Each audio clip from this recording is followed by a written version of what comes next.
I'm Cynthia James, and this network is about changing lives one woman at a time.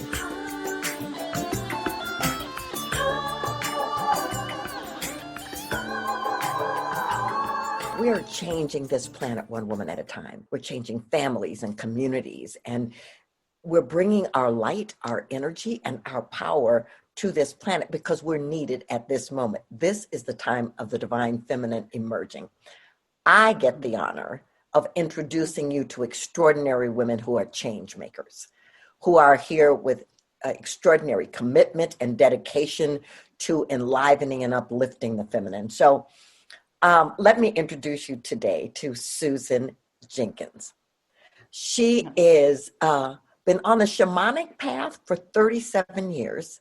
She teaches shamanic spirit and earth-based practices to help people heal, empower themselves, embody their shining essence, and manifest their soul purpose. She is a heart-centered, multidimensional light worker. Clients report profound healing and positive shifts from working with her in her Dreaming and Embody Your Vision private program and her Birthing into Being group program. Susan, welcome. I'm so happy that you're here. Oh, thank you for having me. I'm delighted to be here. Yes. Well, it's just so wonderful. You know, everybody, Susan and I sort of met because she was doing a summit and she invited me. And it's so interesting when you meet people and you know that they are sister souls, that you've been connected with them before. So I'm really grateful that you're here. And I want to talk about, a multidimensional light worker. What is that? Well, okay. So I was going to say I believe, but I know that we are all multi-dimensional beings of light.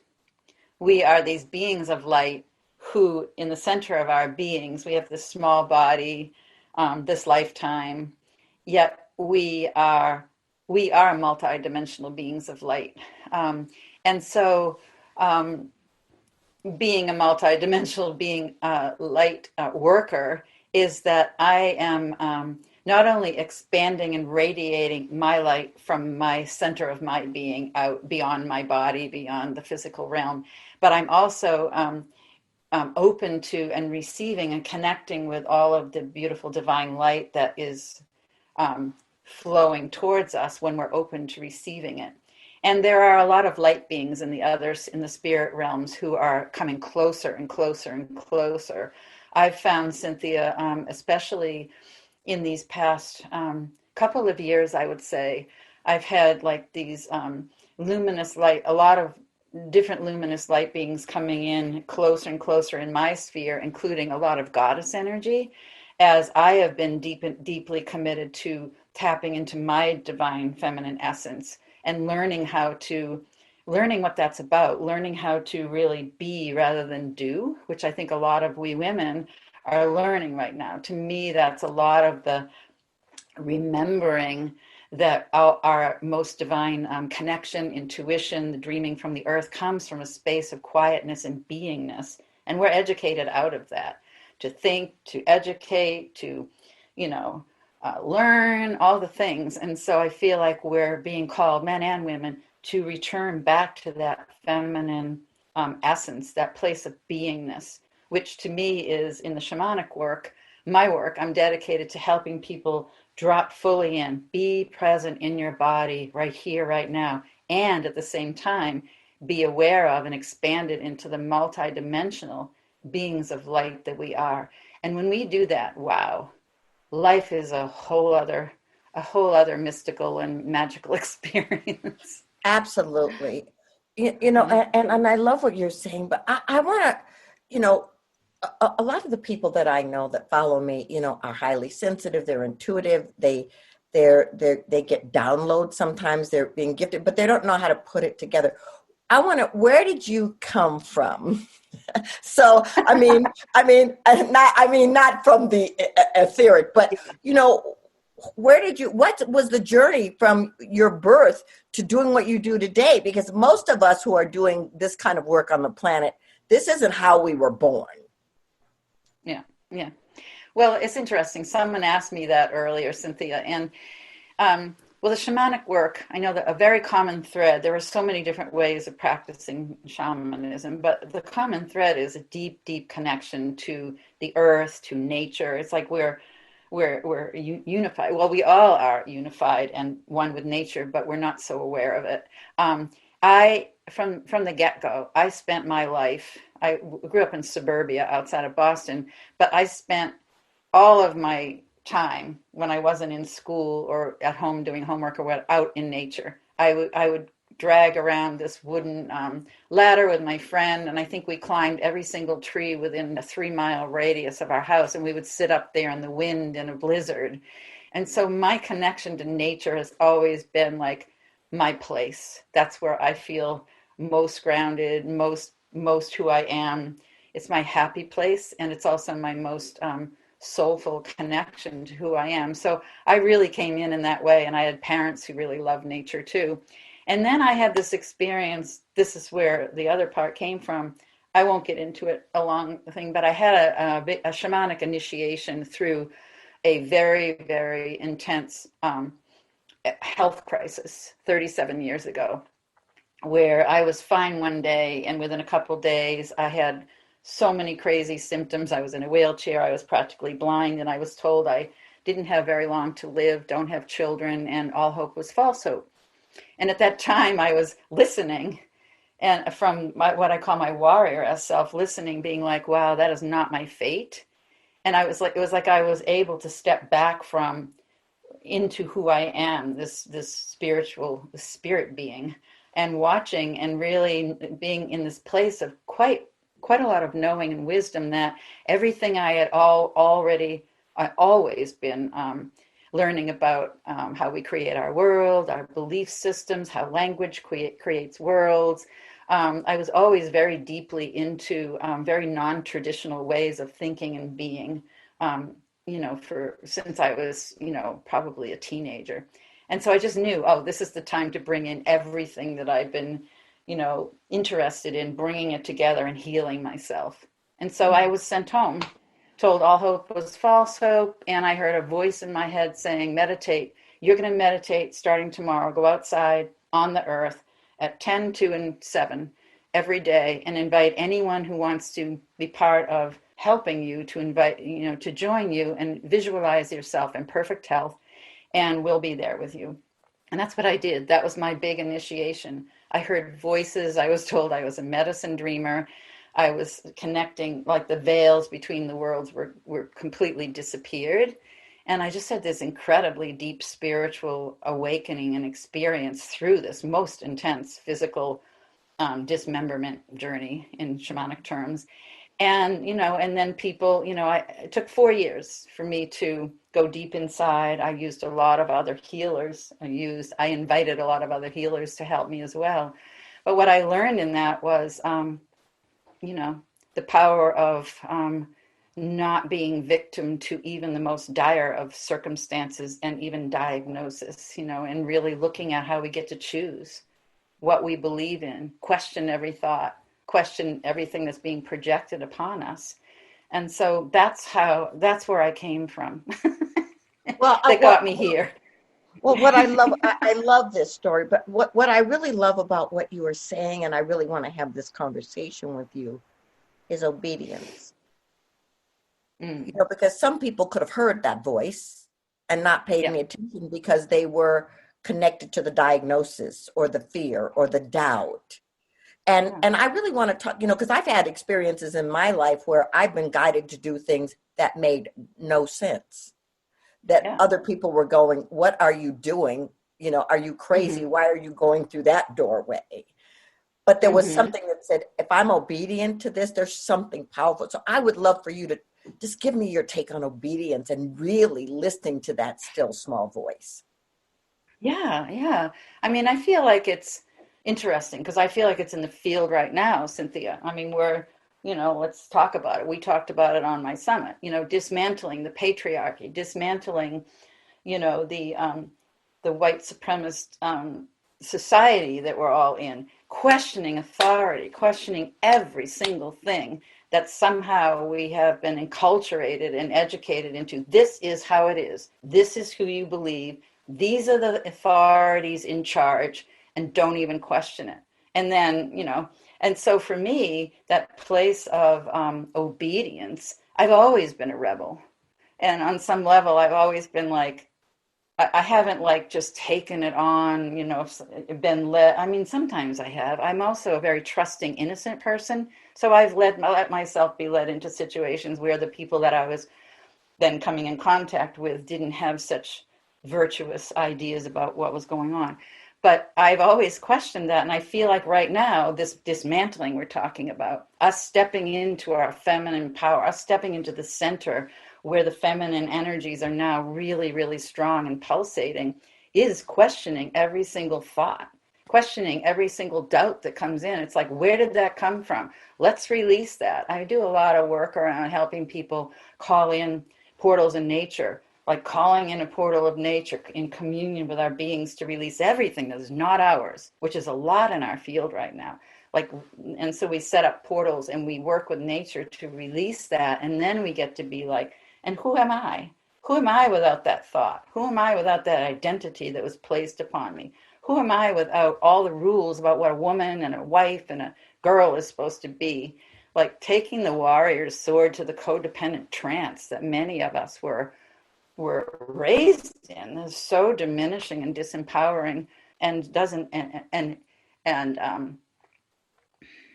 encourages us not to question obedience or question authority. And I am Right. about dismantling that and just being like, no, we got to question every single thought that goes through our head, especially the thoughts that have us in doubt and fear and who do I think I am? And can I really do this thing? Can I really come out in the world with these gifts? And then we get small again. So much of that is enculturated into us. It's like on purpose. We have been kept down, and we have been limited on purpose. I'm not saying this, them and us, but you know what I mean. This system that we have all been in and been grown up in does not encourage us to question or not be obedient if we feel this knowing like, wow, that does not feel good to me. That does not feel right. Go with our intuition. We haven't been taught. Now, what is your intuition telling you on that? Like when we're in grade school? No, we're not being asked that. But I'm Well, asking that all the time. what's interesting is like when I wrote my book, I Choose Me, and I was doing research, Yeah. we were still property in the early 1900s. Women were property. And so our, Yeah. our we were not encouraged to think, to be educated, to step out, to be creative, Right. to question. Right. In fact, the opposite was true. So I think that women right this moment are really, Mm-hmm. in the exploration and the discovery of Yeah. how do we bring our voices? How do we bring Exactly. our intelligence? How do we bring our gifts? So from your point of view, what's the biggest challenge with women dealing with not thinking they're enough? Mm. Yeah, that's an interesting question. I mean, I think for so many of us, it goes right back to when we were, right from the get-go, whatever culture, or situation we were born into, you know, as girls, as women, we're taught to step around. We're taught to be like, be quiet, be the peacemakers, be the whatever. And so that has us in a place of, like walking on eggshells around ourselves and feeling like, well, if I really spoke my truth, I'd be slammed. Or if I really spoke my truth, I would be shamed for creating chaos in the house. If I really, and so it's been like our trust in ourselves has been eroded right from the very beginning, having us feel like, well, we're not really enough. We don't know enough, people, just the way that um, people make sense of things in this culture, in the different cultures we've grown up in. And so I feel like it is our greatest responsibility right now. We talked about this on the summit, to really, really go deep into who, just being in ourselves and really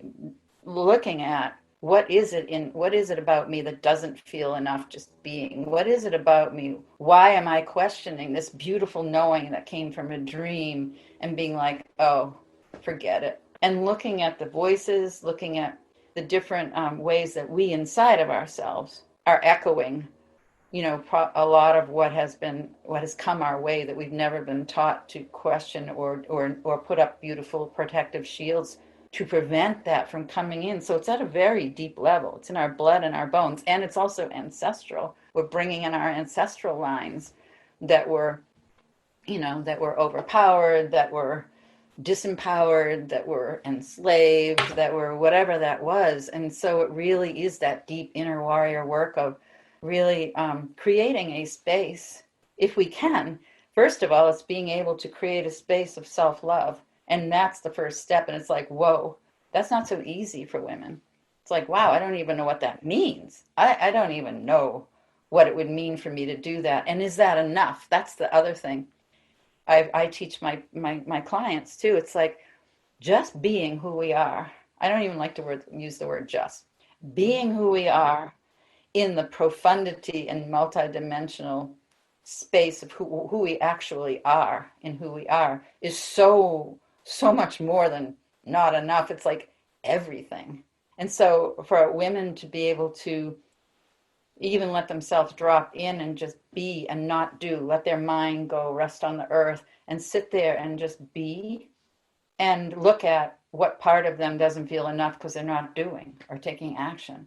I mean, I feel like that is where it comes. And then, when that impulse to think, which is an addiction that takes us out of the deep feeling of, oh my God, if I am just being and I just drop in, and what if I find that I'm not enough and that I'm even like a void? That's scary to people, to just really be in the beingness, which is the call of the divine feminine. The earth is asking us, be embodied. I'm here with you. Connect with me. Let me just stream in my dreaming for you. And so, yeah, that self-worth, I feel like, is a lot of what we're clearing from our field, because most of it's not even ours, but it sure comes in.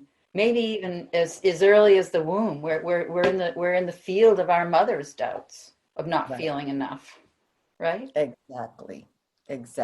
That's beautiful. Well, I always ask everybody the same last question, but before I ask you that question, I want you to tell people how to find you, how to find your work, how to connect with you. Yes. Well, you can connect with me on my website, which is shamanichealingwork.com. And maybe you can put a link there somewhere. So shamanichealingwork.com. And so when you go in there, you can read about what I do. But I also have this little pop-up that comes up that says, book a free visioning call with me. And you can go in and enter your name, and it will take you to an application. I like to have an application for my free visioning calls, because then we can really make the most of our call. I know exactly where we're starting from. It'll ask what your challenges are. And so that would be a good way to come in. Also on my website, they can see right at the top to claim their free gifts. And I have a journey to the butterfly, the red-tailed hawk, this beautiful rainbow meditation that clears your field. So if you could also get my free gifts, and that would bring you right into my space. And then you can learn about shamanic journeying and get my emails.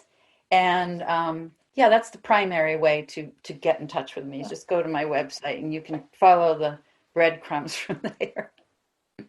Yeah, so shamanichealingwork.com. Yeah. So here's my last question. What is the one thing you want women to know about awakening? Wow. Okay.